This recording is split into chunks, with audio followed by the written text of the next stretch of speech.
Well, Sloggy old boy. Sorry, inmate number 156. Mail call. Looks like that fool scientist is still sending you letters. Don't know why anyone in their right mind would write to you. Well, maybe he gets me, you simpleton. Ever think of that? He's probably a little weird in his head, too, huh, this Oppenheimer. Does he know you murdered a whole galaxy in cold blood? Does he know how you did it? Huh, you freak? Bet those letters would dry pretty quick like if he did. Of course Francis doesn't know. Do you press every correspondent for a list of their past interdimensional transgressions? You mean like if they're homos or commies or liberals? You'd think there'd be a minimum education requirement for being a guard here. Say, can you help me with this sentence? I can't quite make out a couple of these words. Ha! College boy's having trouble reading. No, it's just his handwriting is atrocious. Just these words here. See? Let me go, you son of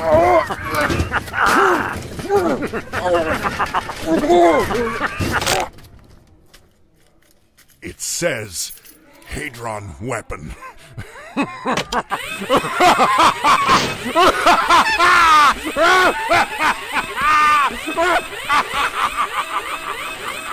the year 2008, in a secret underground lab beneath the Large Hadron Collider, Dr. Oppenheimer Valdini was experimenting with a way to weaponize the so-called Hadron effect and create the most destructive force ever known to mankind.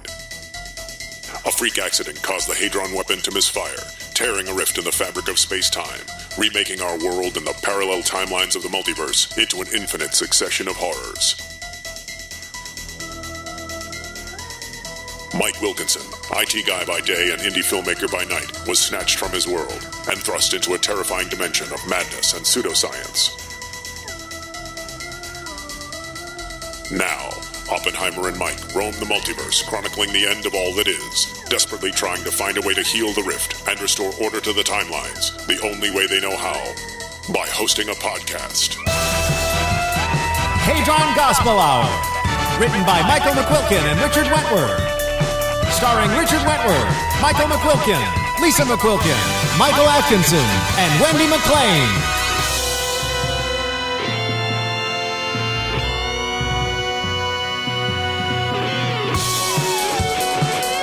And now, the hour has arrived.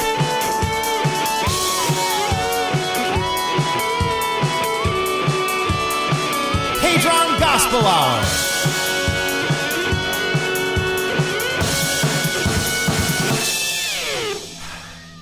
Please, just come here. Hey guys, what's with all the cats? That's a very good question, Mike. Why would someone bring 23 cats into a highly controlled lab environment? Why would someone do that when they know that dander and fur are very harmful to the lab's functioning? Oh, please, Ashley, relax. Your intake is triple filtered to remove 99.99% of particulates as small as 1,000th of a micron. It's all in your imagination. Why can't you animals just follow a simple command? I'll remember that the next time I'm calculating the acceptable O2 levels in here. Disrespectful. I'm a little allergic myself. It would have been nice if you'd asked everybody at least. So what is it then, Doc? Some kind of experiment? Because, I'd have to oppose any animal testing on ethical grounds. No, of course not, Michael. I have been consulting internet marketing videos about how to better position the podcast for search engine optimization and maximum visibility across social media. I had to sign up for an ungodly amount of email newsletters, but I took the hit for the team and was granted access to a treasure trove of insider tips and tricks. All of these tutorials stress the importance of content, Michael, and all of these tutorials agree that the most important content is cats. Why, cats seem to be a guarantee of unique impressions. Damn it, why won't these cats attend when I call them? Unique impressions, Michael. Remember that term. Wait a minute. We've got the internet back? But I thought the, and I quote, grisly fire of your brilliance wiped it out. The grim flame of my genius. And yes, well, I just reset the router and everything seems to be working fine. Nobody seems to be password protecting their Wi-Fi out here, Michael. As a matter of fact, I'm getting a 4-bar connection from someone named Belkin_Commander Funk right now. So, we've got the internet back, and the first thing you do is bury us in cats and spam emails? I probably would have started catching up with friends, reading articles on The Onion, and maybe downloading a movie or two, but I have to respect your consistency, Doc. Well, thank you, I think. So, as I was saying, when I realized that cats could be such a powerful tool in our marketing strategy, I made a few dozen rift jumps this morning and rounded up as many as I could. Thought perhaps we could sort of sprinkle them into the podcast, have them do their cat things, and get more eyeballs. But now, I'm rethinking my initiative. These cats are impossible to manage, Michael. Come here, blast you! I can't even get them to go back into the rift. Hey there, pal. Cute thing. Well, I wouldn't blame it on your management style. It must be defective cats. Do you think so? Haha. I see. Very humorous. Well, if you're not too busy casting aspersions, maybe you'd care to try your hand at helping me wrangle these feline demons? I mean, they're not at all like that man sticking out of the wall in the hallway, Michael. Now he knows how to stay in one place. Means a lot, Doc. Don't encourage him, Cyrus. Right, Cyrus. I'll give you a hand, if only to help move this along. Speaking of moving things along, Dr. Oppenheimer, there's an incoming call from a Mr. Sl'aaarg. Sl'aaarg? What a pleasant surprise! Okay, wait, we can get calls? And who's Sl'aaarg? Sl'aaarg is my pen pal, and he happens to be an inmate at the Schrödinger ultra-high-security penitentiary for wayward sociopaths, but don't judge him harshly, Michael. We've been corresponding for the past few years, and we've developed quite a nice friendship. Ashley, please put him through. Connecting. You have a pen pal. You have a pen pal. Yes, I have a life outside of my work, Michael. Sl'aaarg, are you there? Oppenheimer? Francis? Hey there, my friend. Well, hello, my friend. Good to finally hear your voice. How are you doing? Did you get my recent missive? Yes, I did. Thanks for that. I was wondering... I hope they're treating you well there, Sl'aaarg. You know, inmates have rights, too. Well, actually, that's what I was calling about. See, I just got out. Early release for good behavior. Bizarre, right? Well, that's fantastic news, Sl'aaarg. But weren't you on death row? Listen, I don't really have time to get into it right now.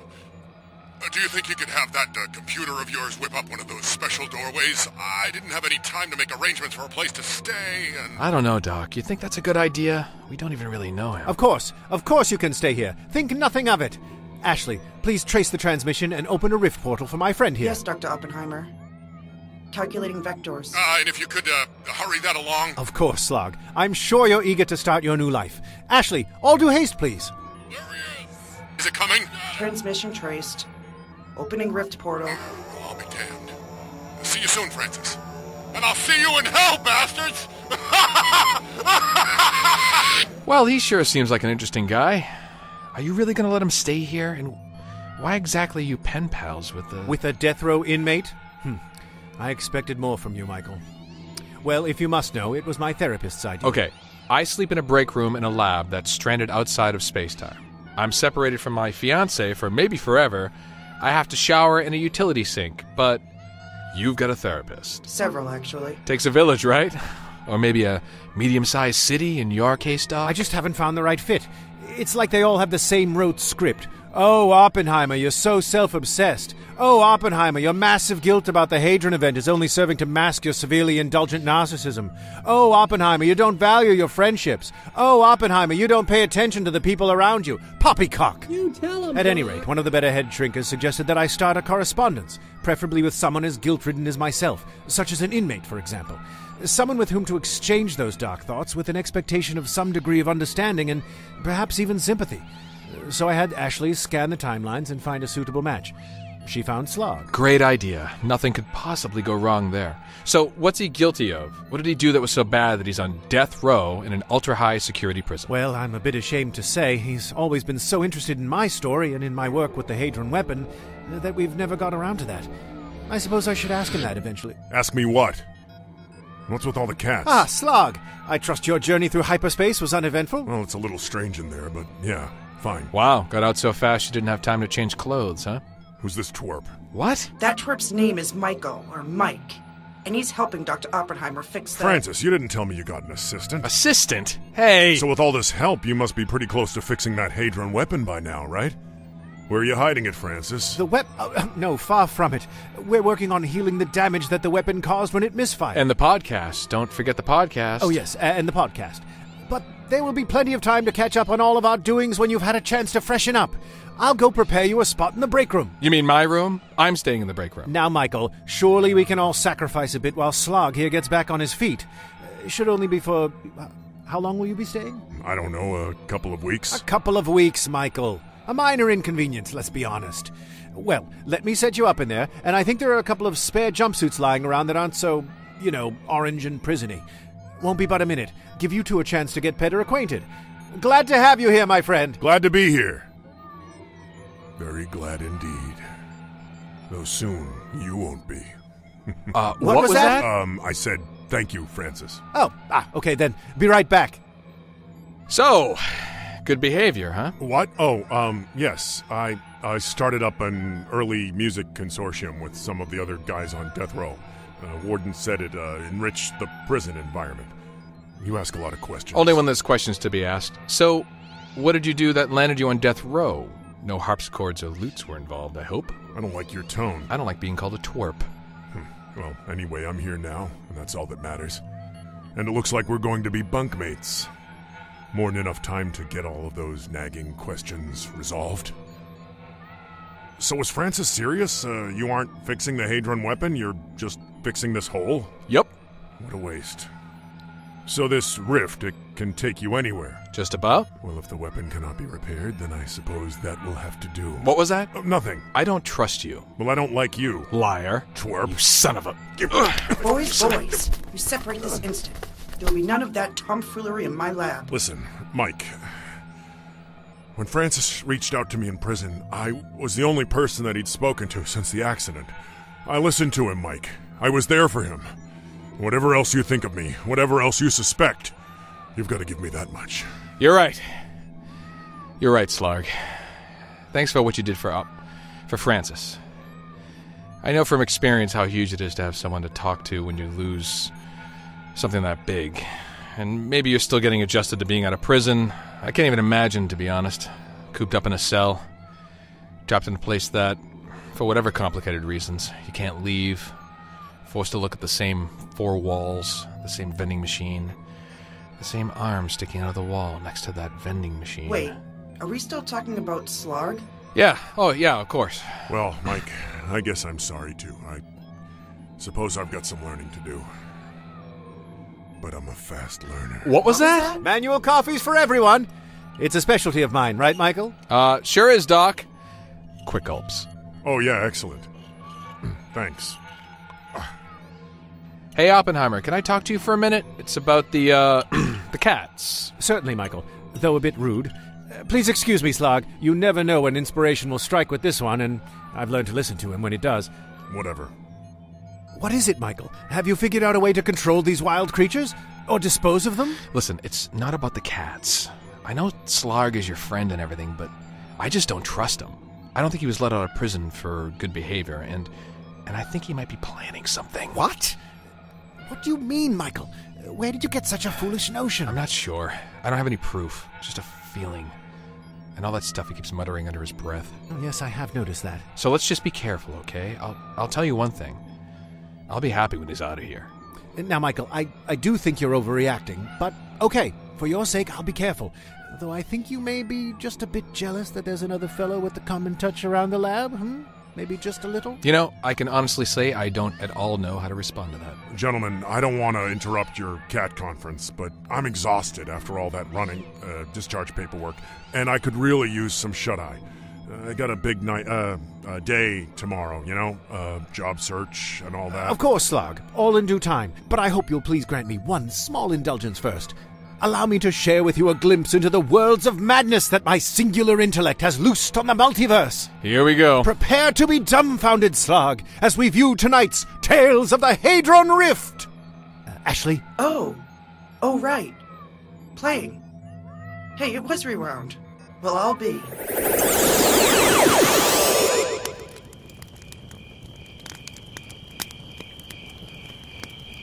Okay, guys, tonight you take part of a tradition long since held at the Camp Jim Cotta Career Focus Summer Sleepaway. It's time to tell your ghost stories!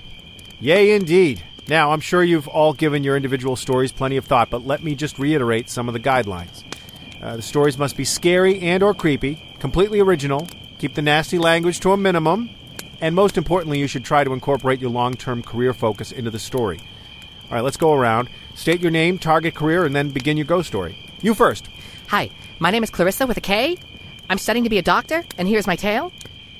Years ago, when couples would go to remote locations to hook up instead of online, there was a couple hooking up in a remote location, not unlike these boring wooded areas we sit in now. As two of them were making out, the male admitted to recently having a hand transplant. The girl paid no notice and initiated heavy petting, which is the act of intense manual manipulation of the sexual organs. See where this is going? Yes, Clarissa. It's Clarissa with a K? Anyways, the recent hand-transplanted man begins to fret about the actions of the alien hand he possessed. The girl notices the internal struggle he's having, but by that time it's too late.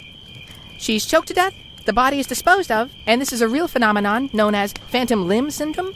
The end? Clarissa with a K, isn't phantom limb syndrome a condition more often experienced by recent amputees? I want to be a doctor. Okay, that's fine. Next story. Hi, my name's Tron, like the movie, and I'm studying to be a special effects engineer.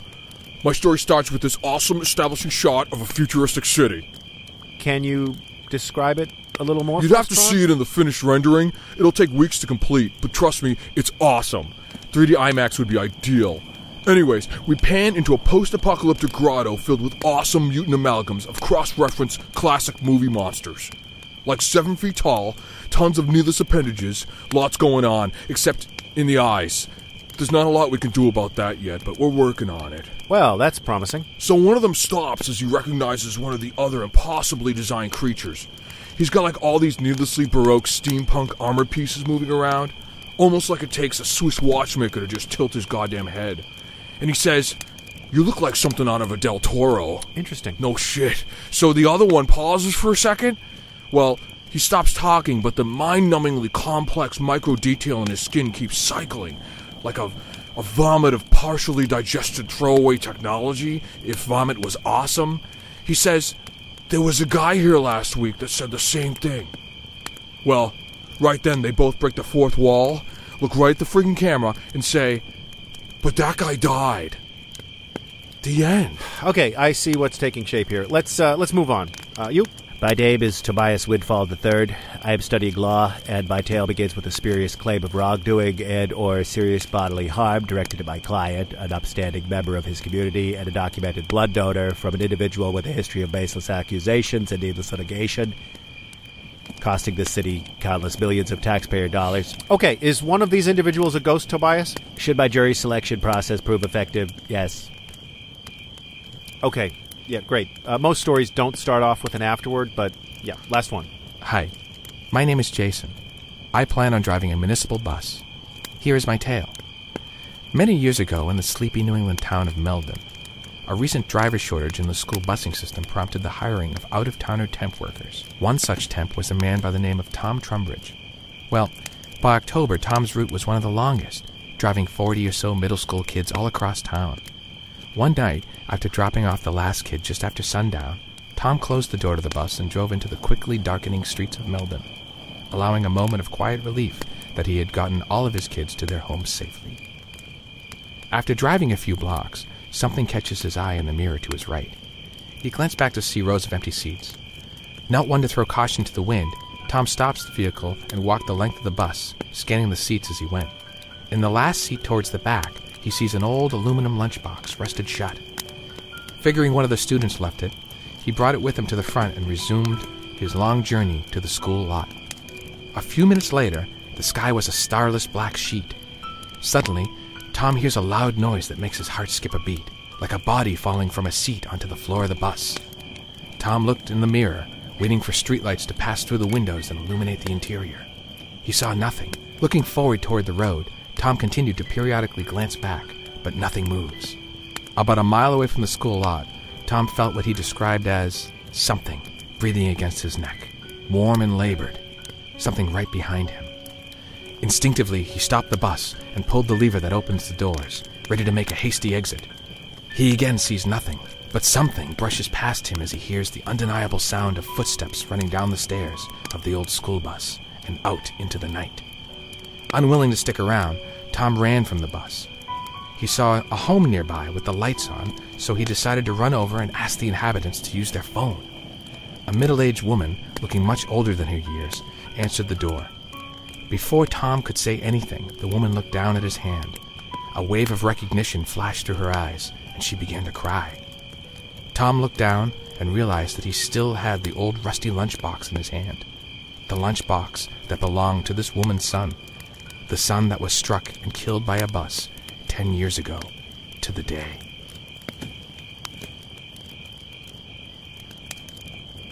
Jason? Yes, Mr. Counselor? Bus driver?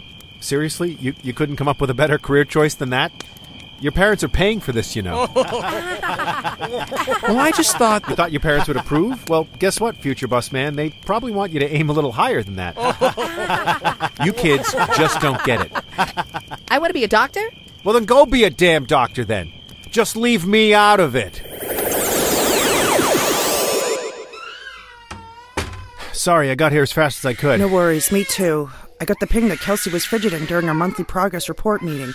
And you know how big that meeting is for me. It went long.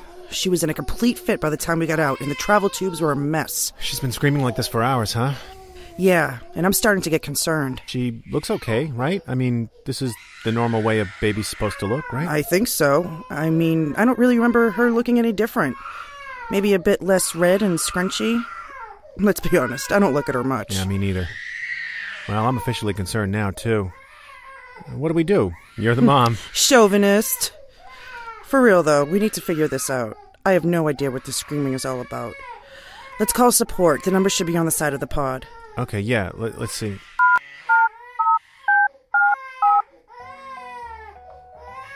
Hold music. CuddlePod technical support. This is Randy. May I have your 23-digit PIN number, please? Sure. 23-digit PIN number? Where's that? You really are not a touch, Dad. It's in the pod behind the neuroplugs. Even I know that. Okay, fine. Could you read it to me? Sheesh. 254-378-777-643-4031-454-38602. Thanks. That's 254-378-776-434-031-454-38602. Okay, so just to confirm, that's 254-378-776-443-1-554-38602. Sorry, nope. It's 254-378-776-434-031-454-38602. Oh, okay, sorry. That's 254-378-776-434-031-454-38602. Right. Good. Okay, how can I assist you today? Well, our daughter Kelsey... With 2 eyes? Well, yeah, I think we probably would have returned her if she'd had a different number of... I'm sorry, sir. No, her name. 2 eyes and Kelsey? Oh, yeah, 2 eyes. Okay, sir, so you were saying... Tell her about the screaming. I'm about to. She's been screaming. Okay, let me do a little troubleshooting with you. If you could just answer a few questions, I'm going to get Kelsey's uplink info to see if things are working properly on the network. Okay. So my records show that there have been no customer service calls previous today. Has Kelsey had any health difficulties? No, she's perfectly healthy. Good. Now, if you could have a look inside the pod, sir. What is Kelsey's color? I don't know, kind of, pinkish red? Is that unusual? Not with this level of agitation, sir. Let me just find out a bit more and we'll try to get you up and running, okay? Sure, yeah, okay. She said something about agitation. Ooh, that doesn't sound good. Sir, everything's going to be fine. We do everything we can to create a seamless, hands-free child-rearing system for parents with full lives, but we still see agitation from time to time. Now, can you see the neuroconnectors at the head of the pod? Let's see. The wires? Yes. Good. Do the wires look securely attached to the base of Kelsey's skull? Yeah. I mean, they look attached. I don't have to... No, sir. Just trying to get an idea. A visual check is fine. Is Kelsey moving at all? Yeah, she's sort of wriggling from side to side, and she's making her hands into fists. If I didn't know better, I'd say she was angry. That's probably exactly what's happening, sir. Very good observation. Oh, really? Thanks. She's probably angry. What? In this apartment? In this neighborhood? Ungrateful little... Can you take a look at the nourishment conveyance unit, sir? Where's that? See, according to my records, you own a Model 7A, so it would be at the left front of the pod. It should be labeled NutriHug. I see it, yes. The pump mechanism, is it moving up and down? Yes, sort of hypnotically even. It's calibrated for maximum relaxation. Can you see the NutriTubes extending from the unit into Kelsey, sir? Yes, they're filled with a thick beige fluid. That was my next question, sir. Excellent. Huh. She liked that I anticipated her question about the beige fluid. Bravo. Okay, sir, everything seems nominal on your end, and I'm looking at our network diagnostic data right now. Okay, it looks like Kelsey's showing normal neurofunctioning, and her physiognomic data is very good. That's good news. Great. She just said a lot of stuff. Looks good, though. Also, I'm seeing that you've got the platinum package for the NeuroStem service. So Kelsey's getting excellent programming provided directly into her sensory cortex. 500 channels of content. The connection looks fine. Let's see. The schedule right now is showing... Oh, she's watching the Kitty Cat Cutie Kitty program right now. I think I might know what the problem is. Let's see. Is Kelsey 3 months old? Yes. Yes, 3 months. Have you created a friend book account for her yet? No, I didn't know we had to. Well, it's supposed to be an auto-enroll process, but I'm not seeing her in the system. We've been experiencing a bug with that, and when babies don't have friend book access, they can't share the videos they like. The Kitty Cat Cutie Kitty program is very popular, and it's the most widely shared content in Kelsey's demographic. So I think that might be causing her agitated state. I'm setting up an account for her right now.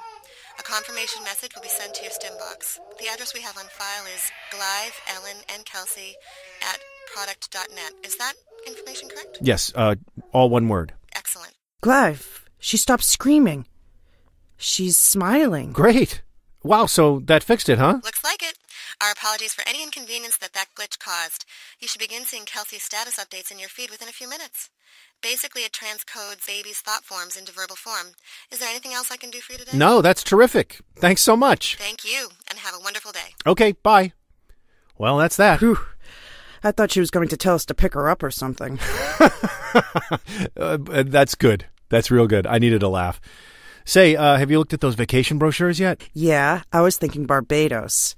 I need a vacation from Little Miss Cranky Pants. Oh, hey, I just got a status update from Kelsey. Huh. What's it say? It says, my mommy and daddy should be ashamed of themselves. That can't be right.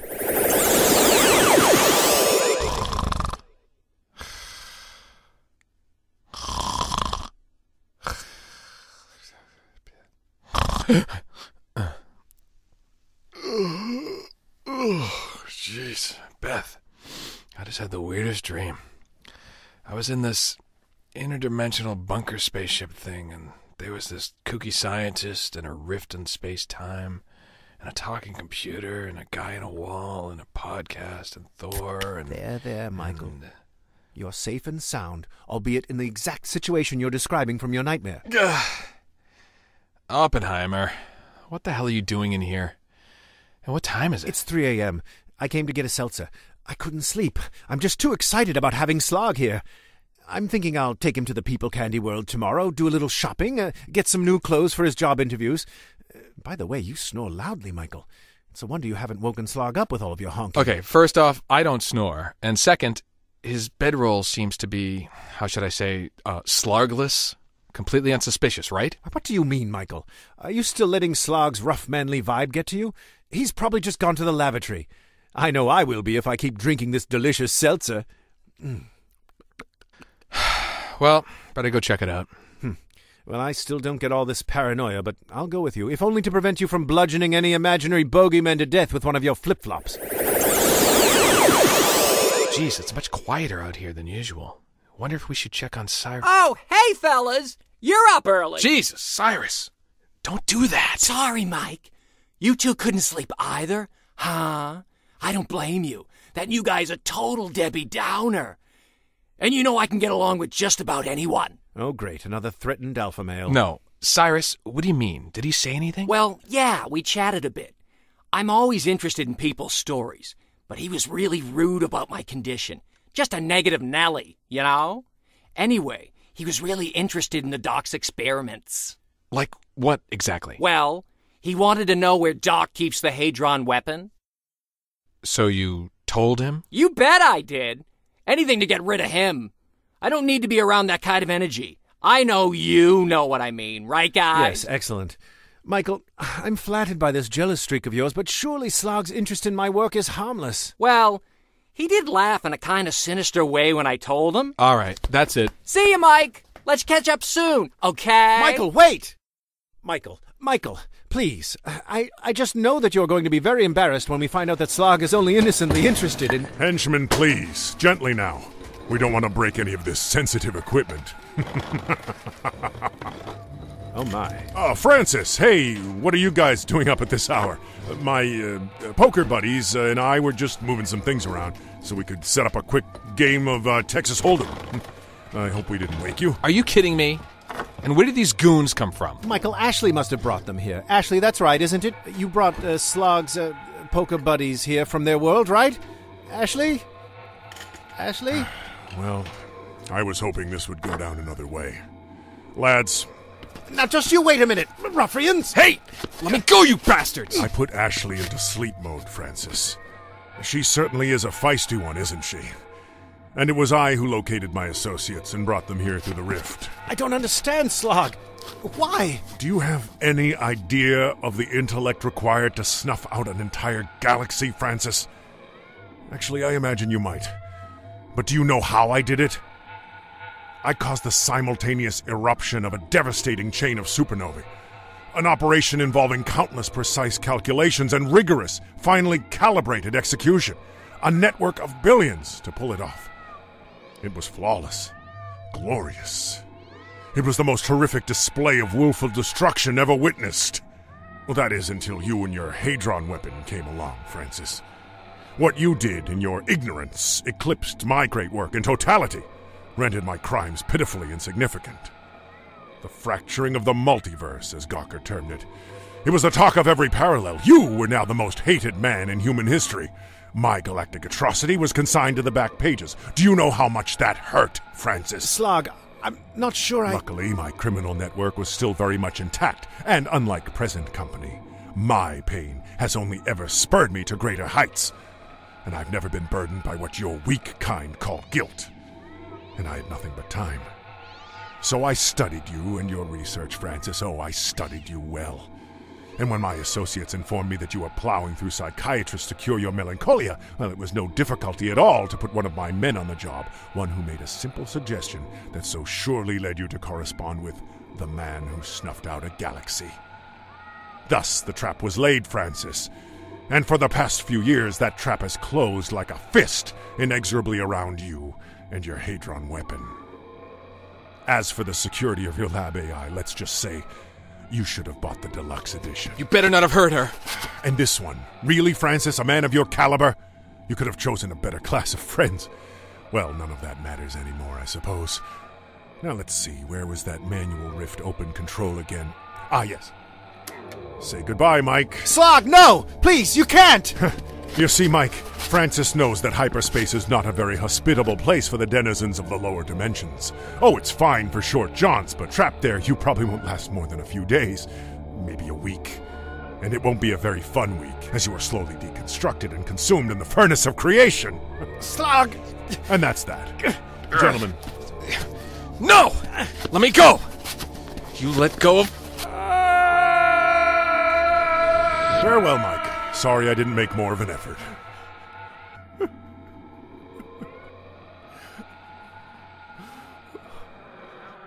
You know, I really did think things were as bad as they could get. Crap, crap, crap! I'm gonna be ripped apart inside of a living DMT trip! Crap, crap, crap! Come on, Mike, keep it together. Maybe I can get a message to Thor. Hey, Thor! I invoke thee! How's that work? I'm gonna be eaten alive by machine elves. This sucks. Oh my God. Sla'arg, my work with the Hadron Weapon was misguided. Surely you can't be contemplating using it again. Why, I almost destroyed everything. Well, that's the point, isn't it, Francis? Almost isn't good enough. I'm going to see to fruition what you didn't have the stomach to finish in the first place. Everything in flames. Every conceivable timeline. Every parallel engulfed in the glory of the Hadron Apocalypse. Ha-ha! Ahoy there! Identify yourself!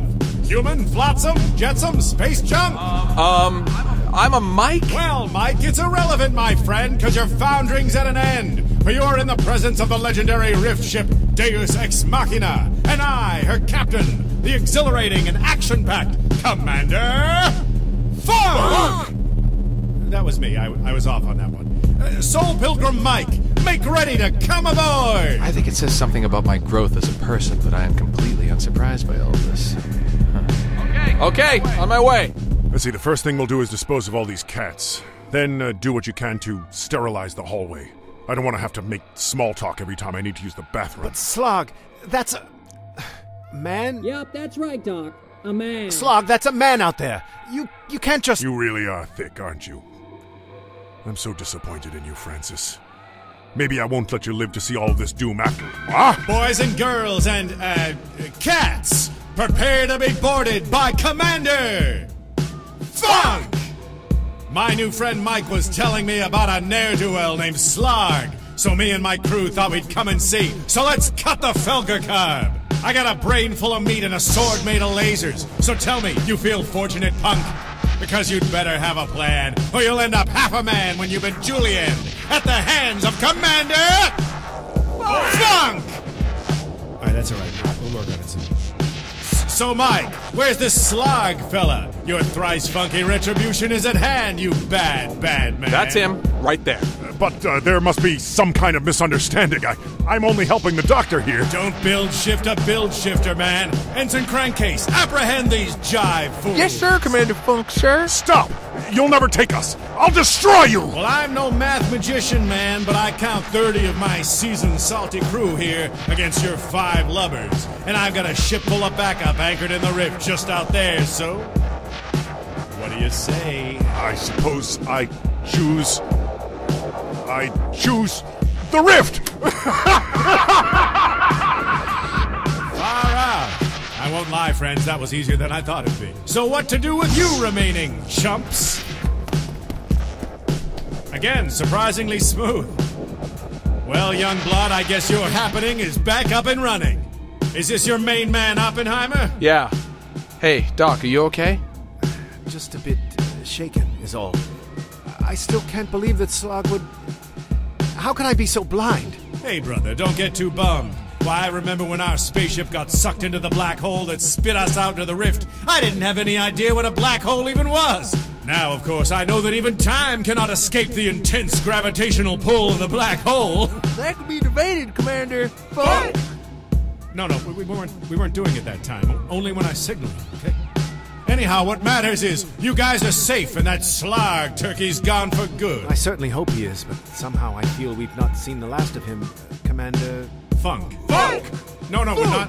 Okay, well, we should go. Oh, come on, guys. Why don't you hang out for a bit? You can tell us more about how you guys were able to survive in the rift and stuff. Oppenheimer can make manual coffee. Nah, thanks for the offer, Mike, but we've got to get back to the ship. That funk ain't gonna funkify its own funky self, right?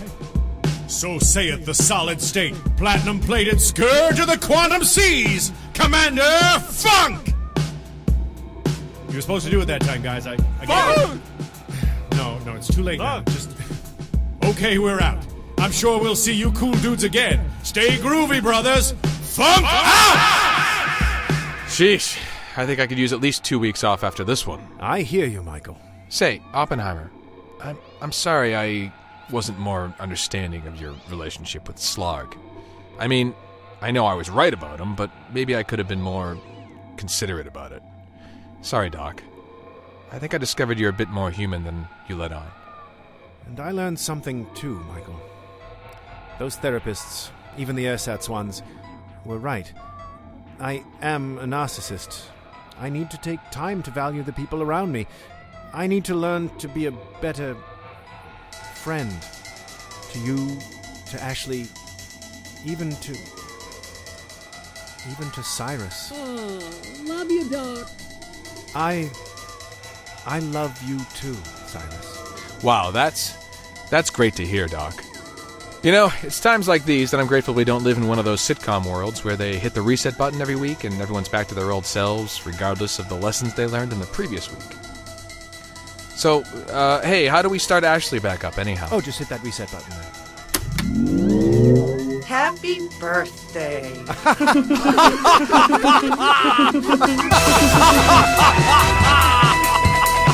Hadron Gospel Hour was produced by Richard Wentworth and Michael McQuilkin. Production assistance from Katey, Falvey, and Rebekah White. Special thanks to Tim Conway, Bob Wilson, Chris Pokesties, Tim Gleason, and Don and Eric Schultz. Download, rate, and review episodes of Hadron Gospel Hour at iTunes and Stitcher. And listen to episodes anytime at hadrongospelhour.com.